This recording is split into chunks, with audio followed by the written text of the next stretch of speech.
Hello, my name is Stephanie Irvin, and I'm going to have a conversation with Rita Harris for Our Stories, Our Lives, an oral history project with the Georgia Libraries for Accessible Statewide Services. It is July 12th, and this is being recorded at the Morgan County Library.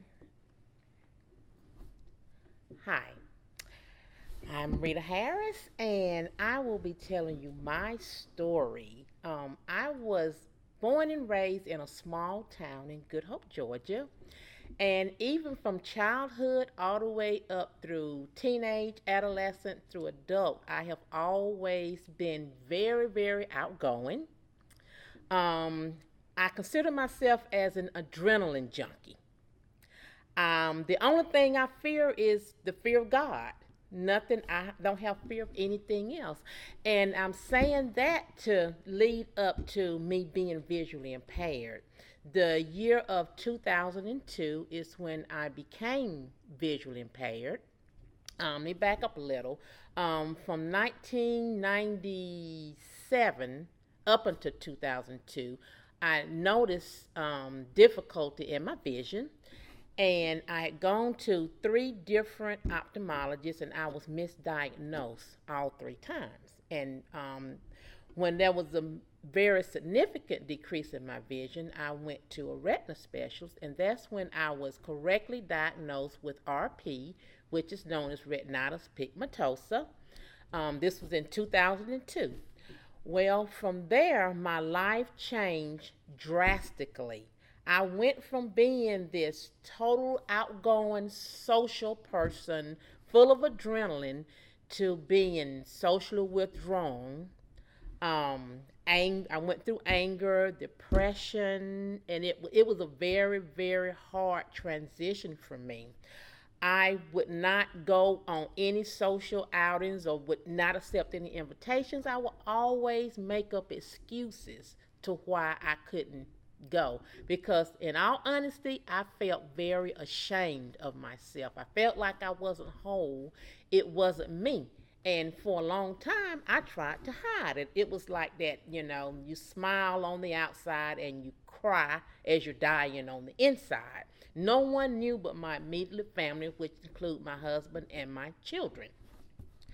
Well, I was in despair for such a long time, and like I said, I was just very, very angry. I was in denial. At first, I was in denial because I didn't want to give up the things that I loved doing, which was working. I work in the school system, assisting children with disabilities.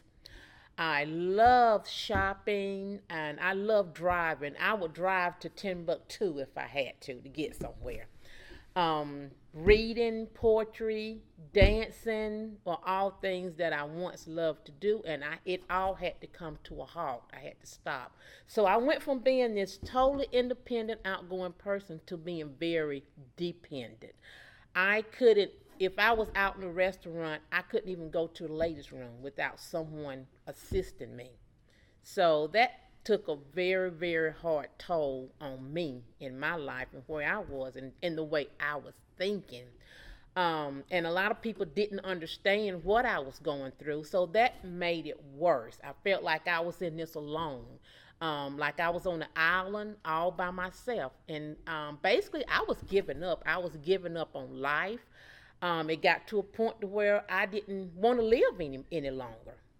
But and after just, being in that self pity party, I always say your true personality always prevails, because I knew that is not me. That's not how God wanted me to live.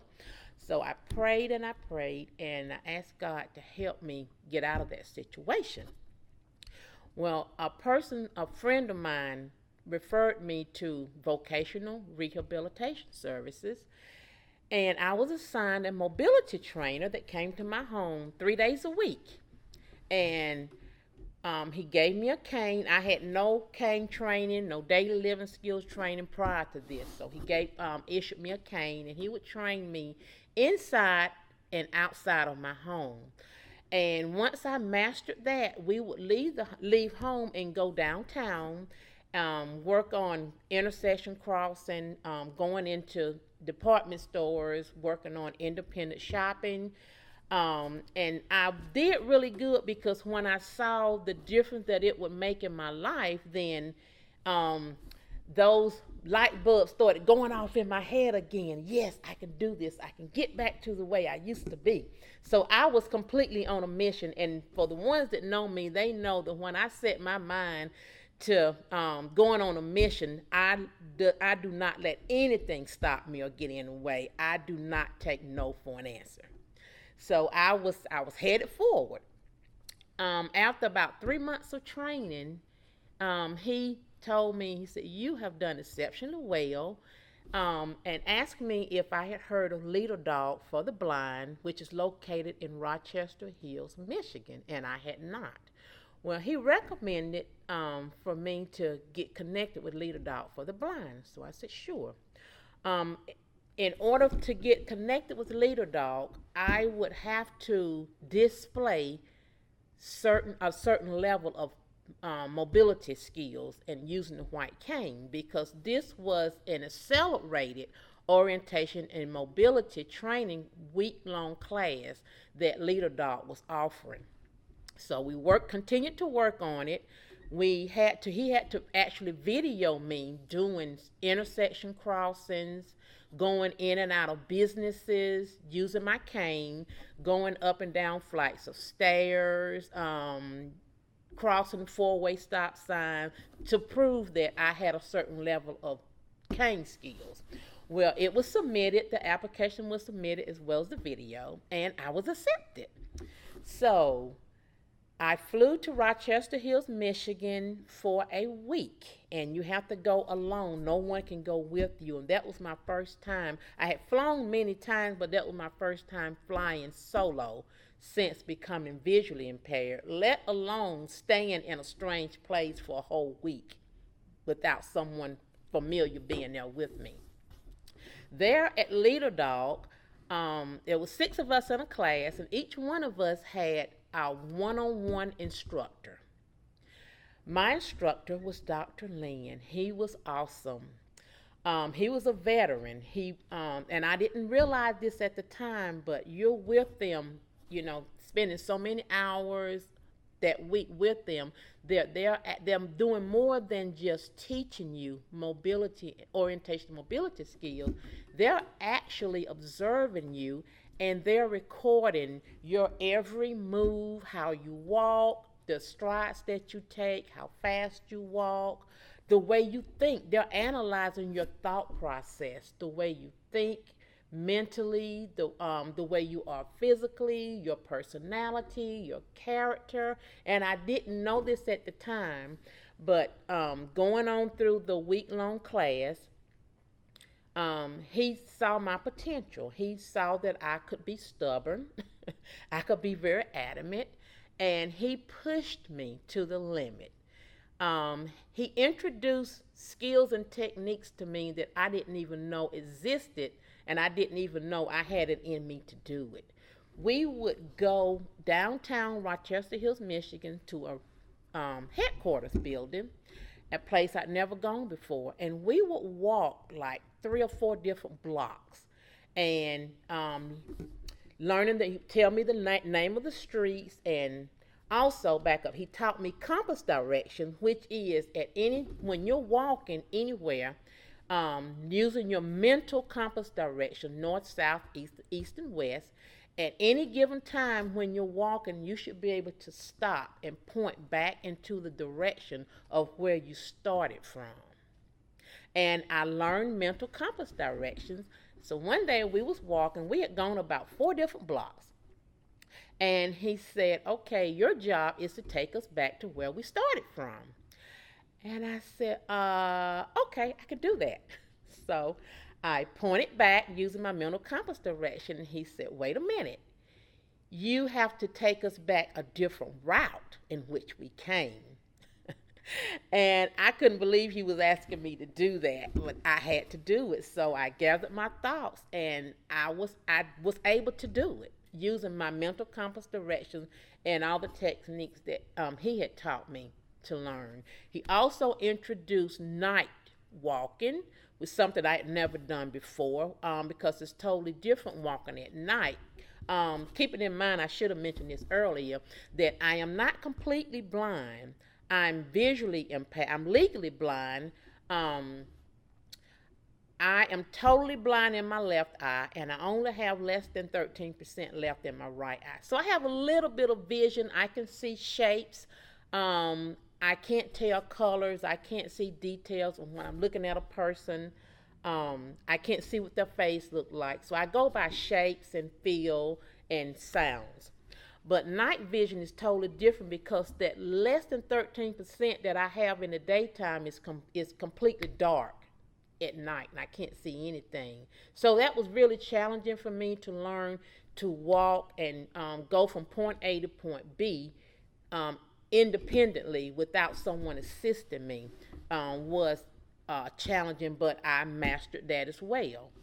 We also went to malls that was like three or four different floors, and he taught us that to drop an anchor, meaning when you enter into a large place that has multiple floors, you listen for a specific sound that you can use to get to know that that's where you entered in. So you listen for that sound when you're trying to get back to that point to go out.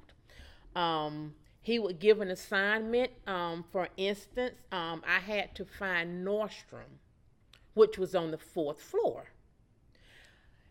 And I had to do this alone. I was able to ask someone for directions, but they was not able to guide me or lead me.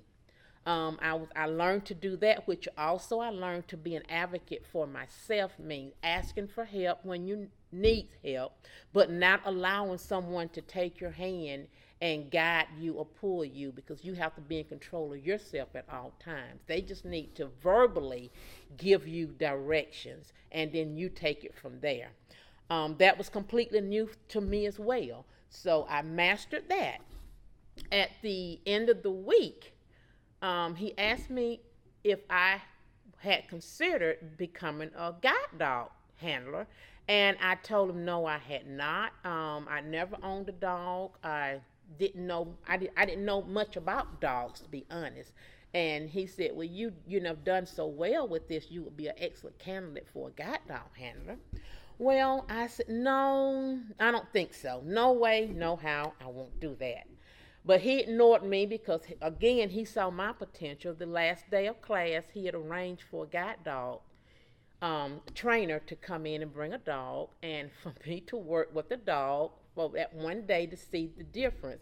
And immediately I fell in love with it because I realized that a guide dog will let you know when there's a moving vehicle coming, or won't allow you to bump into something or fall into a hole or step off of a curb. But a cane can't tell you those things. The cane totally depends on the technique that you're using. But a guide dog, you can move more faster, which that is how I live my life in the fast lane, because I do a lot of traveling as well.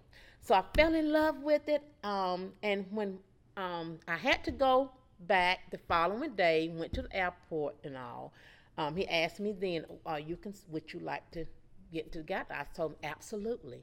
Normally it takes 6 months to a year to be accepted into the guide dog program, but when I returned home, I got a call 2 days later saying that I had been highly recommended, and they had a program set up in Naples, Florida, within the next 2 weeks, and would I be willing to go? And by this time, my adrenaline is going again. I'm getting back to my old self. You know, it's on and popping now. So I said, sure.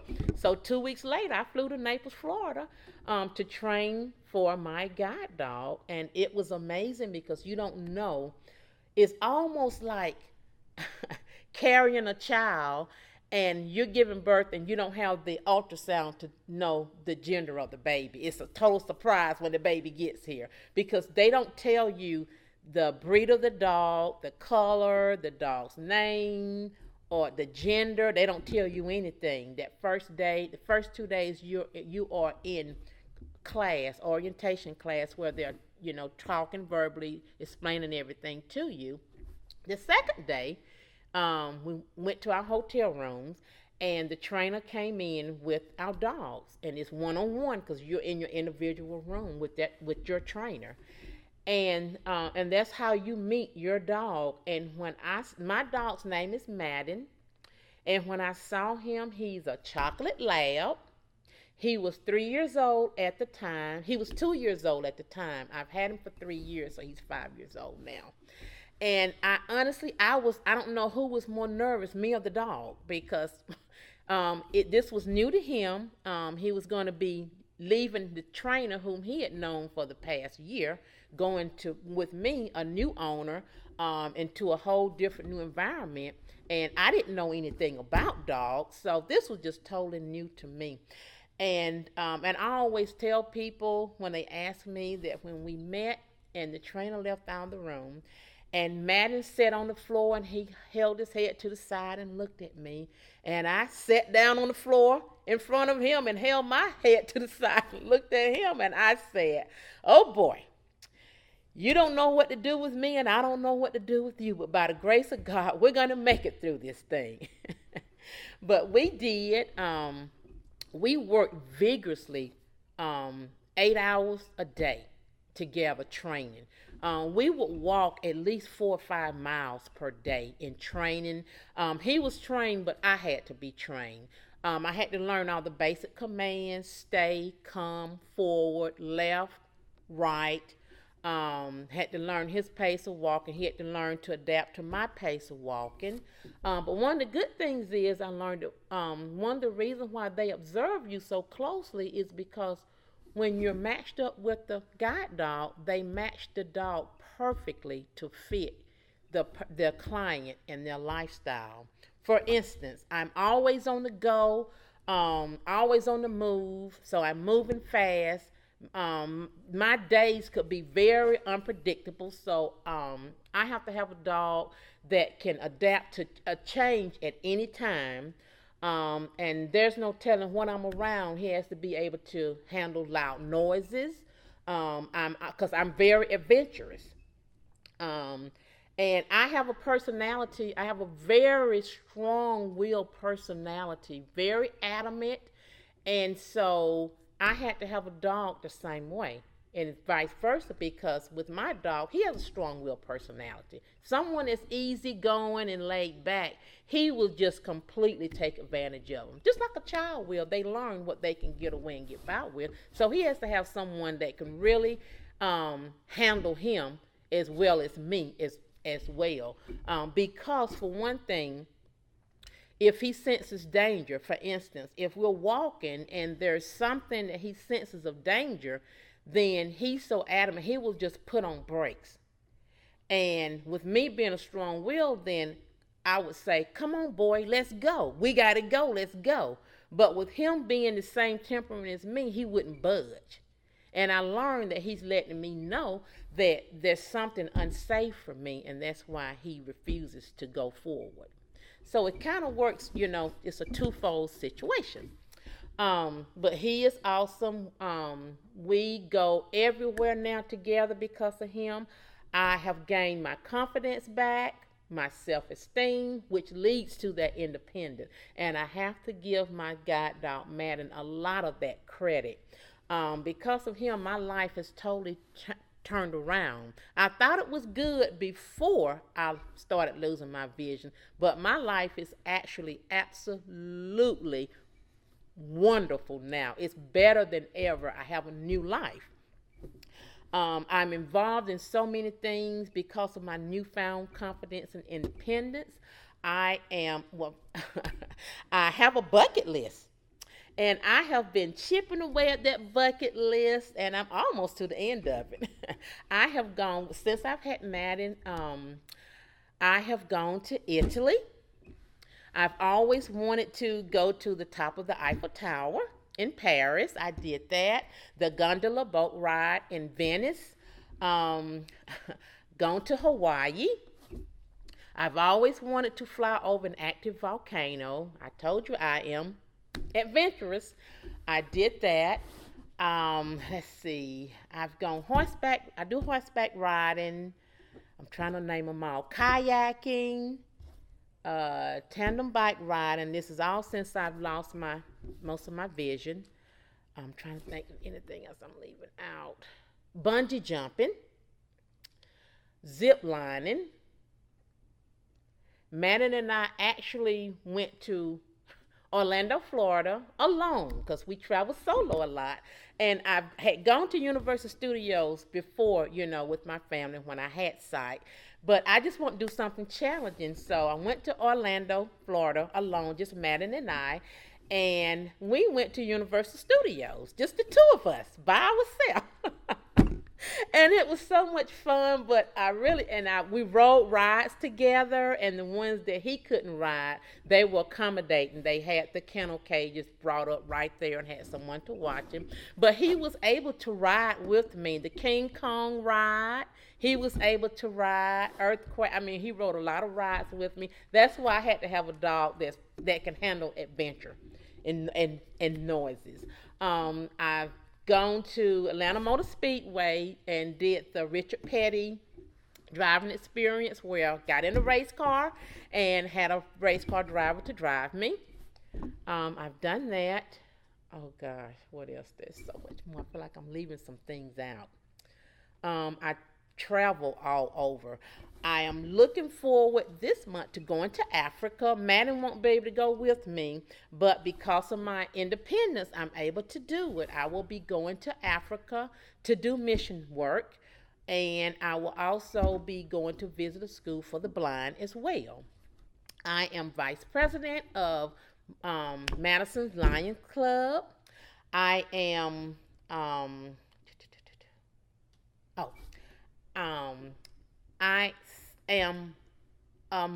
I am on the ADA committee at Hartsfield-Jackson International Airport as well. And Madeline and I just completed a project with Hartsfield-Jackson International Airport where I told my story and I was creative with it because, by the way, I do poetry as well. And I wrote my journey. It's called Journey to Light. My story of my time being visually impaired, I put it in poetry, and it was chosen. So Madeline and I will be on we would display a 24-foot wall on the International Concourse F at the Atlanta airport, where there's pictures of us and graphic art designs of Madeline and I, and the poem, and it will also be printed in Braille form as well. So that's exciting. I do motivational speaking. I go into classrooms and do presentations on visually impaired, because my main thing is encouraging, because no matter what your obstacles are, you can overcome those obstacles. You have to believe in yourself, where my motto is you reach for the stars. You don't allow your disability to handicap you. And you don't have to have a disability to reach for the stars. You can do anything you set your mind to. You just have to be dedicated and determined. And you also have to have that mind of persevering. And you can do anything you set your mind to, because I look at myself where I started as to where I am now. And I just thank God for my mindset, my willingness, and my confidence, and gaining that independence back. And that's what I try to instill in everyone. Only entertain positive, because positive will take you far. Negative will take you nowhere. It will keep you in that hole, in that place of darkness, whether you're sighted or visually impaired. I'm trying to think, is there anything else I'm leaving out? The most important thing, through my whole ordeal of difficult transitioning from becoming independent to dependent, God placed it in my spirit to start. I had a vision to start an organization. The organization is called Living Life Team Incorporated. We are a 501c3 organization, and it is an organization that supports the blind and visually impaired, because I felt as though I was alone, I was ashamed, and I want to help others go through that transition with less difficulty. So they feel like that, there are others that understand. I'm not in this thing alone. So that's what I did with Living Life Team. It has been in existence since 2016 now. We have grown tremendously. We have a great group. We have a board of directors, and I have about a total of 15 blind and vision impaired individuals that come every month. We meet on the second Thursday mornings of every month at the Morgan County Library. I bring in different resource speakers, different activities, sports. We go on trips. We go on field outings as well. We have wonderful social gatherings. We do open topic discussions. We do goal setting. So anyone is having difficulty or dealing with some things, then we come together collaborative as a group to help that person work through what it is that they're going, what their struggles are. And we really become one family. When one's going through something, we all do. So we try to come together and help. We have a great, great group. But Living Life Team is a wonderful organization. I practically eat, sleep, and breathe it. It is my baby. Everything I do, I'm representing Living Life Team no matter what I'm doing. When I go to Africa, I'm going to a school for the blind, and I'm going to be representing Living Life Team as well. But, and yeah, that's Living Life Team. Is there anything else I'm leaving out? I hope I'm not leaving anything out. There's so much going on in my life right now. I do motivational speakings. I also had an opportunity on last month to go to a Montessori school and talk to the students as well on being visually impaired, overcoming challenges as well. So that was really interesting. We have a website, which is www.livinglifeteam.net, as well as a Facebook page, which is Living Life Team as well. Thank you. Well, thank you for taking the time to talk with me, Rita. You're a very interesting person. You have a good day. Thank you.